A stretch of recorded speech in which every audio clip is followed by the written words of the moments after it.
Welcome all American football lovers back to the US Football News Channel. Our content is produced by 24 Hours Online Media. Today we will start with the following notable content. Alright, let's get this party started with a wild college football rollercoaster. Grab your popcorn, settle in, and let's talk about one of the most jaw-dropping decisions the College Football Playoff Committee has ever made. Picture this. You're Nick Saban, legendary football mastermind, watching your team, Alabama, miss out on the 2024 College Football Playoff, CFP, in favor of SMU? Yep, you read that right. The Crimson Tide is out. And the Mustangs are in. Can you believe it? Neither can Nick. And trust me, his reaction is nothing short of entertaining. So, here's the situation. After a long, nerve-wracking season, Alabama finds itself on the outside looking in at the CFP, while SMU sneaks in with its impressive 11-2 record. Even though they lost to Clemson in a heart-stopping ACC championship game. How did that happen, you ask? Well, let me walk you through it in a way that'll make you wonder if the world of college football has gone completely mad. The big decision. SMU over Alabama? First, let's break this down. SMU, coming off an emotional loss to Clemson, still managed to secure the final spot in the CFP. But the real kicker? Alabama, with a 9-3 record and a resume full of tough SEC games, didn't make the cut. I know. It sounds like something straight out of a movie where the underdog takes down the giant. But this is real life, folks, and it's about as crazy as it gets. Now, Alabama fans are not happy campers. You can almost hear the collective scream from Tuscaloosa. What do we have to do to get into the playoff?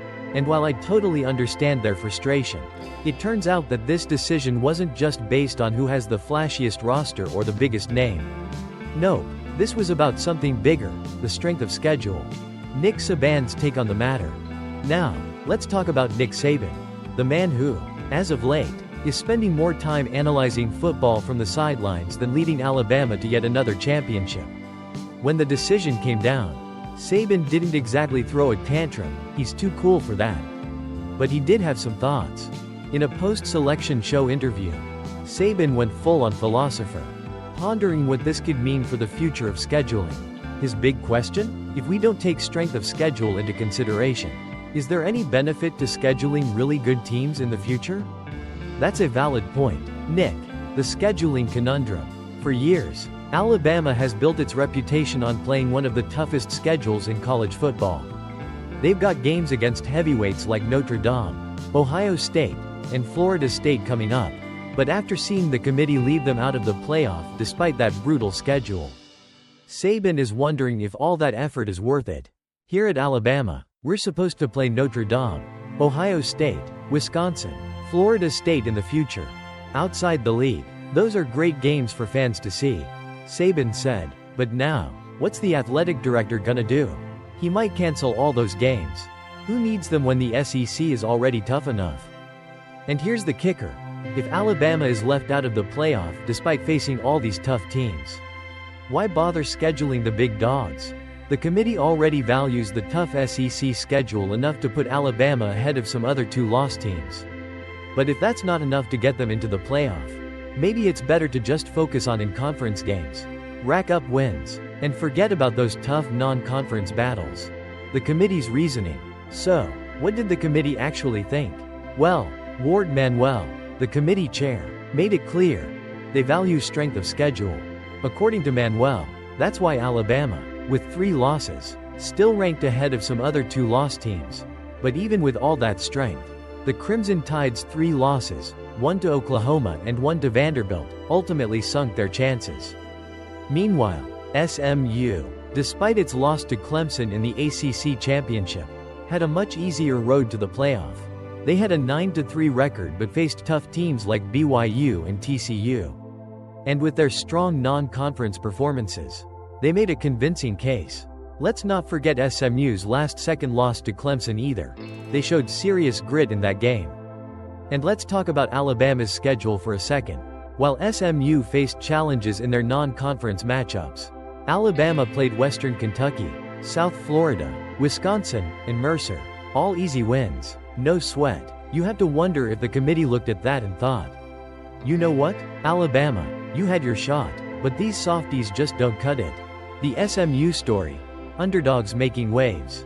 SMU's inclusion in the CFP is a victory for the little guys. The Mustangs may not have the pedigree of Alabama, but they fought tooth and nail this season. After losing to Clemson, many thought their playoff dreams were over. But they weren't done yet. SMU came back strong, proving they deserved to be in the conversation with the best teams in the country. And by the end of the selection process, they found themselves with a golden ticket to the big dance. Even Clemson's players were seen cheering for SMU's selection, which is rare in the cutthroat world of college football. I guess there's a little respect between these two teams after such a hard-fought championship game. The debate. Was this the right call? Now, let's talk about the elephant in the room. Was this the right call? Alabama fans will scream, of course not, but in reality, the committee made the tough but fair decision. SMU earned its place with a strong overall performance, and their non-conference wins, albeit against teams like TCU, were tougher than Alabama's. The Crimson Tide may have faced a brutal SEC slate. But when it came down to the committee's decision, they didn't have enough to overcome their losses to unranked teams. The big takeaway here is this: if you're an athletic director, coach, or fan, you need to start thinking long and hard about what matters most in the world of college football. If strength of schedule doesn't matter enough to push Alabama into the playoff, what should? And what does this mean for future scheduling in college football? Do we start seeing teams cancel their tough non-conference games, focusing only on in-conference battles? Wrapping it up. So, what does this mean for college football? Is the era of scheduling tough opponents over? Will Alabama's tough road approach be a thing of the past? One thing's for sure, the playoff is changing. And with it, the way teams approach scheduling. What happens this year might set a precedent for years to come.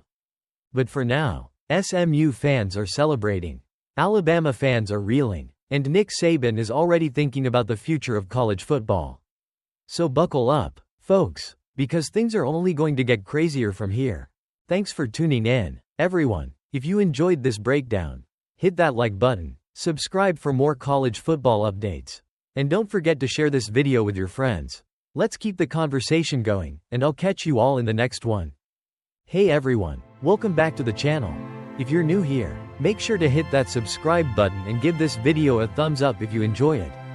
Oh, and don't forget to share it with your friends, because, trust me, you're going to want to spread the word about this wild college football playoff race. Let's dive in. The Zombie Tide are back from the dead. Alabama's unexpected playoff hopes are alive. Okay, folks, gather around, because we've got a real comeback story brewing in the world of college football. And no, I'm not talking about the plot to the next Fast and Furious movie. This is the wild tale of the Alabama Crimson Tide. A team that everyone was ready to bury, until, out of nowhere, they started clawing their way back into the college football playoff race. That's right, the Zombie Tide are alive. It wasn't that long ago that Alabama's playoff hopes seemed as dead as a doornail. Remember that dramatic, nail-biting, exasperating 24-3 loss to Oklahoma? That's when Alabama fans, myself included, were ready to put the team on life support and say, good night.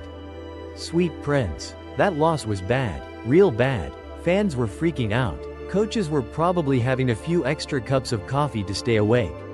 And the only thing that seemed to matter was that Alabama's playoff hopes were dead and buried.